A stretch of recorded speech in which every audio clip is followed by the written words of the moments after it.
prosseguindo no estudo de história da igreja. Bom, estamos agora no ano 35 da era cristã.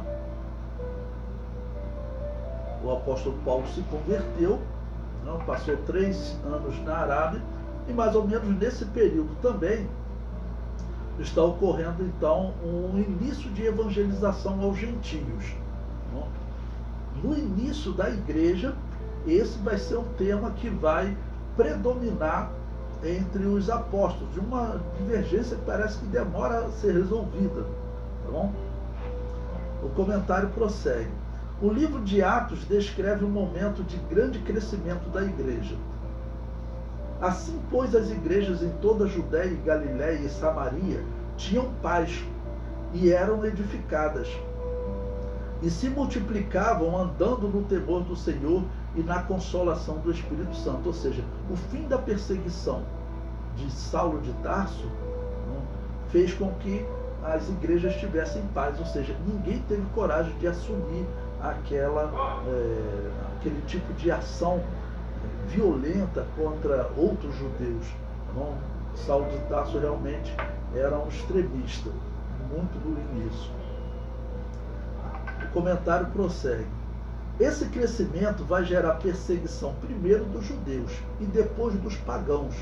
Então, quando os pagãos também verem que os seus templos estiverem esvaziando, eles vão perseguir também. Pedro começa a fazer viagens para ver as igrejas que estavam nascendo, o que é outro indicador do crescimento do cristianismo. O testemunho da ressurreição de Jesus, vindo de mais de 500 pessoas, representava um grande testemunho. O alvo do testemunho eram os israelitas que ansiavam pela vinda do Messias. Essa era a mensagem que crescia.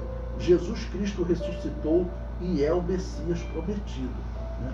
E sempre lembrando, para o judeu, ele fazer uma mudança dessa, né, em que ele literalmente deixava de ser israelita. Na prática, em primeiro lugar, ele passava a ser cristão. Em primeiro lugar, ele era cristão, depois ele era israelita, porque Jesus Cristo tinha deixado claro que Jerusalém seria destruída, ou seja, ela será desolada, e Jesus Cristo fala num tempo futuro, até que termine o tempo dos gentios. Tá bom? O comentário prossegue. Os sinais que seguiam os que criam deixava a todos maravilhados. Durante as viagens de Pedro, ele chegou à cidade de Lida, onde um homem estava paralítico há 8 anos. Pedro orou e o homem andou. E depois ressuscitou uma discípula por nome Dorcas, na cidade de Jope. Ou seja, todos esses sinais, eles vão, vamos dizer, mexendo com a fé das pessoas. A princípio, ele está fazendo esse trabalho entre judeus que viviam nas regiões afastadas entre os gentios. Essa obra missionária de Pedro se concentrou em visitar israelitas que se converteram ao cristianismo, mas no capítulo 10 de Atos, Pedro vive a experiência de pregar para um gentio. No texto, vemos que a doutrina da igreja representada em Pedro ainda não havia alcançado uma perfeita visão sobre a evangelização dos gentios, mas aprendeu com a visão do lençol, onde os animais imundos foram utilizados para simbolizar os gentios, que foram purificados por Deus, ou seja, eles podem receber a mensagem de salvação. Bom, Jesus, ele recebeu gregos para pregar. Jesus falou para os apóstolos: olha, eu tenho outras ovelhas fora desse aprisco, ou seja, fora desse aprisco que é o judaísmo. Então, eu penso que já era para eles terem entendido que a mensagem era para todos. Jesus Cristo falou até os confins da terra. Mas havia também uma pressão, né, que certamente acabou influenciando o apóstolo Pedro, para ele, em mais de um momento, ele demonstrar uma certa resistência a tratar os gentios como iguais, a ponto do apóstolo Paulo ter que adverti-lo. Tá bom? O comentário prossegue. Essa nova visão do apóstolo Pedro teve que ser explicada a um grupo de cristãos da circuncisão, né?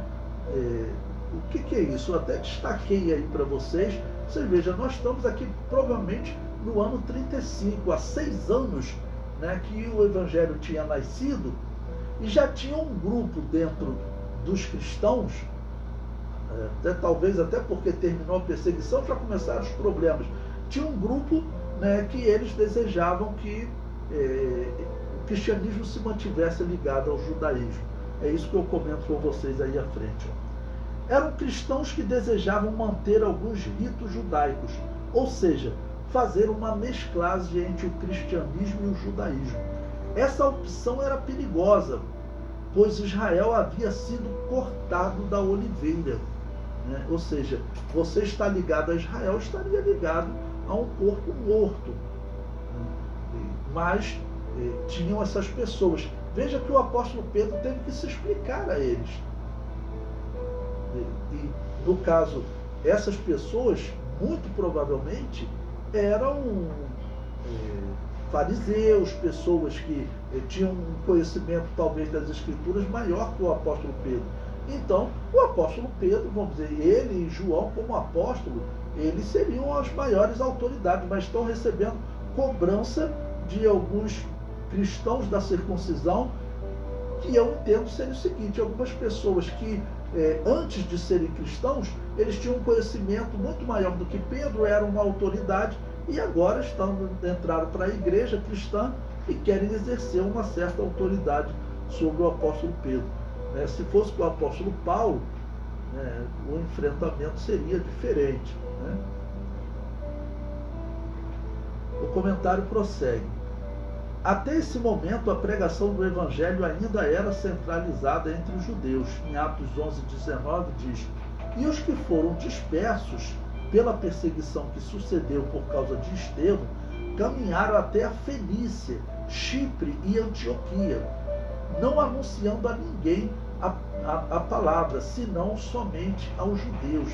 Ou seja, realmente essa visão de uma pregação entre os judeus, anunciando que Jesus era o Messias e não pensando em falar para os gentios, era algo, vamos assim dizer, estranho, né? Porque era para os cristãos terem entendido desde cedo que não existe mais separação entre judeus e gentios. Por isso o apóstolo Paulo vai dizer que Deus derrubou a barreira da separação, né?